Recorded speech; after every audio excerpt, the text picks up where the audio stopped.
Dear student, अस्सलाम वालेकुम वरहमतुल्लाहि वबरकातुहू। हम आज 12वीं जमात में हमारे सब्जेक्ट ओसी में सेक्शन सी देखेंगे। जैसे कि आप लोग जानते हो, हम हमारा असाइनमेंट सॉल्व कर रहे हैं। असाइनमेंट में हम हमारा सेक्शन ए और सेक्शन बी जवाब के साथ देख चुके हैं, समझ चुके हैं। आज हम सेक्शन सी की बात करेंगे। सेक्शन सी हमारा होता है मुख्तसर जवाब देने होते हैं और हर एक सवाल के 2 मार्क्स होते हैं। ठीक है, तो हमारा पहला क्वेश्चन है हमारे असाइनमेंट में सेक्शन सी में कि प्रबंध के व्यवस्था तंत्रનો अर्थ આપો। ठीक है, इसका जवाब देखेंगे कि आयोजन द्वारा नक्की करेला ध्येय, नीति, कार्यक्रम वगैरेની સિદ્ધિ માટે એકમની પ્રવૃત્તિઓને વિવિધ વિભાગોમાં વિવિધ માનવ જૂથો વચ્ચે વહેંચી દેવામાં આવે છે। તેમને સત્તા અને જવાબદારીની વહેંચણી કરવામાં આવે છે। તેને વ્યવસ્થા તંત્ર કે પ્રબંધ કહે છે। अब हम इसको उर्दू में देखेंगे। सबसे पहले हम इस सवाल का मीनिंग उर्दू में देखेंगे कि प्रबंध के व्यवस्था तंत्र यानी क्या, व्यवस्था तंत्र यानी इंतज़ामी ढांचा यानी क्या। ठीक है, तो अब इसका जवाब देखेंगे। लिखना हो तो आप लिख सकते हो कि मंसूबे के ज़रिए, हालांकि असाइनमेंट में जवाब मैं आपको करवा ही चुकी हूँ, बट समझ लेंगे हम कि मंसूबे के ज़रिए मुकर्रर किए गए मकसद, उसूल, प्रोग्राम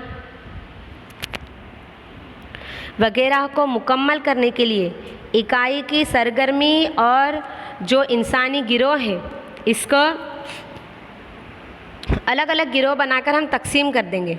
अब इनको तकसीम करेंगे मतलब हम इनके बीच में क्या तकसीम करेंगे, हुकूमत और ज़िम्मेदारी तकसीम करेंगे। और इनके बीच में हुकूमत और ज़िम्मेदारी को तकसीम करने को ही हम कहेंगे इंतज़ामी ढांचा, प्रबंध के व्यवस्था तंत्र। हमारा दूसरा सवाल है संकलनનો अर्थ આપો। बराबर, संकलनનો अर्थ આપો, या तो हम इसको उर्दू में संकलन यानी जुड़ाव, हम ये भी कह सकते हैं उसको कि संकलन यानी क्या। समग्र धंधाकीय एकमनी जुदा जुदा कर्मचारीओ द्वारा थती प्रवृत्तिओ के कार्यों वच्चे एक सूत्रता के सुमेળ साधवाना कार्यने संकलन कहे छे। એકમની અંદર કાર્ય કરતી તમામ વ્યક્તિઓ એકમના લક્ષ્યાંકોની સિદ્ધિ માટે એક જૂથ તરીકે કાર્ય કરે તે જોવાનું કાર્ય સંકલનનું છે। अब हम इसका उर्दू देखेंगे कि जुड़ाव यानी क्या, संकलन यानी क्या, कि पूरी कारोबारी इकाई, हमारी जो पूरी कारोबारी इकाई है इसको अलग अलग मुलाजिमों के ज़रिए सरगर्मी और काम करवाना है हमें इसके अंदर। बराबर, हमारी कारोबारी इकाई के अंदर। तो अब हम हमारी कारोबारी इकाई में सरगर्मियाँ और काम करवाने के लिए अलग अलग मुलाजिमों को अलग अलग गिरोहों में तकसीम कर देंगे, लेकिन ये अलग अलग गिरोह होने के बावजूद एक दूसरे के साथ जुड़े हुए रहे, इसी को हम कहेंगे संकलन या जुड़ाव। बराबर, यानी ये भले इनका काम करने का तरीका अलग अलग है, ठीक है, सब अलग अलग सतह पर काम कर रहे हैं, लेकिन इन सब का मकसद एक होना चाहिए कि भाई हमको हमारी कारोबारी इकाई को तरक्की दिलानी है, या हमें ज़्यादा नफ़ा हासिल करना है, या हमें हमारे कस्टमर्स ज़्यादा बढ़ाने हैं। तो इनका मकसद एक होना चाहिए और एक मकसद को पूरा करने के लिए ये सब सारी सरगर्मियाँ कर रहे हैं, इसके लिए हम इसको जुड़ाव कहेंगे। यानी ये भले अलग अलग काम कर रहे हैं लेकिन इनका मकसद एक है, इसलिए इनको आपस में मिलकर काम करना चाहिए, और ये जो मिलकर काम कर रहे हैं उसी को हम जुड़ाव कहेंगे। तीसरा क्वेश्चन, किंमत अंगेना निर्णयों में कई कई बाबतों समावेश थाय छे। किंमत अंगेना निर्णयों में किंमत निर्धारण, वेचाण नीति, शाख नीति, वटाव अंगेनी नीति, जत्थाबंध के छूटक वेचाण, मध्यस्थीओનું कमीशन वगैरह अनेक बाबतों समावेश थाय छे। उर्दू देखेंगे हमारे सवाल का कि कीमत से मुतालिक फ़ैसलों में किन किन बातों का शुमार होता है। तो कीमत से मुतालिक फ़ैसलों में सबसे पहले तो कीमत को मुकर्रर करना यानी दाम मुकर्रर करना, फ़रोग का उसूल बनाना, शाख का उसूल बनाना। हम होलसेल में बेचने वाले हैं, हमारा माल या रिटेल में बेचने वाले हैं। मध्यस्थी यानी जो हमारे दलाल है, ब्रोकर है, इनका कमीशन वगैरह बहुत सारी बातों का शुमार होता है। हम ये सारा पहले आइडिया लगाएंगे ना कि हमें हमारी दलाली कितनी जाएगी, हम फ़रोग कैसे करने वाले हैं, हमें होलसेल में कितना मिलेगा, हमें रिटेल में कितना मिलेगा, और फिर उसके हिसाब से हम हमारा जो माल है उसकी कीमत को मुकर्रर करेंगे। उसके बाद हमारा चौथा सवाल है, कर्मचारी व्यवस्थानी समझ आपो, मुलाजिमों का इंतज़ाम यानी क्या। अब एक बात समझ लो, ये क्वेश्चन आपको पहले पाठ में, तीसरे पाठ में, पाँचवें पाठ में, सातवें पाठ में भी काम आएगा। ये जो क्वेश्चन है वो कि कर्मचारी व्यवस्था, ये मैंने अभी जब हम रिवीजन कर रहे थे, आप लोग स्कूल में आ रहे थे, तब भी आपको याद होगा कि मैंने आपको ये करवाया था कि कर्मचारी व्यवस्था यानी मुलाजिमों का इंतज़ाम यानी क्या और उनकी अहमियत। ये दोनों क्वेश्चन मैंने आपको बहुत अच्छे से करवाए थे और मैं उम्मीद करती हूँ कि आपको अच्छे से याद भी होंगे। अब हम जल्दी से देख लेते हैं कि कर्मचारी व्यवस्था यानी क्या। જ્યાં એકમ હોય ત્યાં કર્મચારીઓ હોય જ, તેમના વિનાનું એકમ એ આત્મા વિનાના હાડપિંજર જેવું છે। जहाँ कारोबारी इकाई है वहाँ मुलाजिम है ही, क्योंकि मुलाजिमों बिना की जो इकाई है वो रूह बिना के ढांचे जैसी है। कोईपण एकमनी प्रवृत्ति અને સફળતાનો આધાર કર્મચારીઓ પર રહેલું છે। किसी भी कारोबारी इकाई की सरगर्मी और उसके जो मकसद मुकर्रर करना है या जो उसकी कामयाबी है वो किसके ऊपर टिकी हुई है, मुलाजिमों के ऊपर टिकी हुई है, क्योंकि मुलाजिम ठीक से काम करेंगे तभी वो अपना मकसद हासिल कर पाएंगे। ठीक है। कर्मचारी व्यवस्था एकम में योग्य जगह, योग्य समय, योग्य संख्या में योग्य लायकात धरावता कर्मचारीओनी भरती, पसंदगी, तालीम, विकास, बढ़ती, बदली, छूटा करवा, निवृत्ति तथा तेमने माटे कल्याणकारक प्रवृत्तिओ वगैरह प्रश्नों विचार करे छे।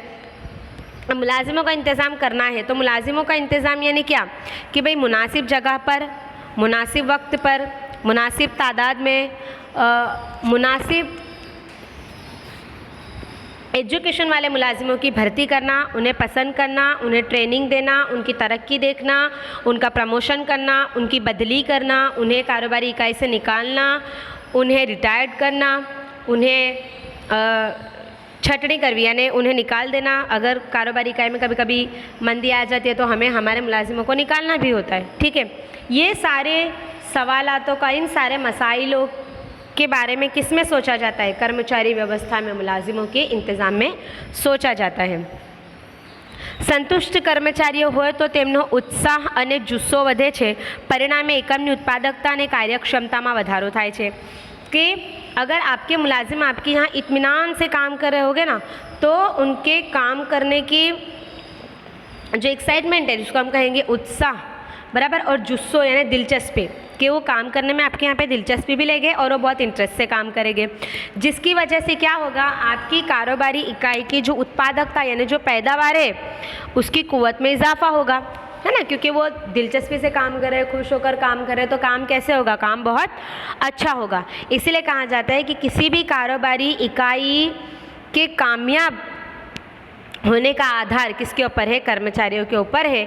और इसीलिए हमारे मैनेजमेंट में कर्मचारी व्यवस्था को बहुत ज़्यादा अहमियत दी गई है।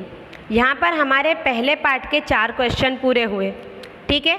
ये हमने कौन से पार्ट के 4 क्वेश्चन देखे, पहले सबक के 4 क्वेश्चन देखे। अब हमारे दूसरे सबक का पहला क्वेश्चन और हमारे असाइनमेंट का 5वां क्वेश्चन, रूल ऑफ थंब कोने कहे छे।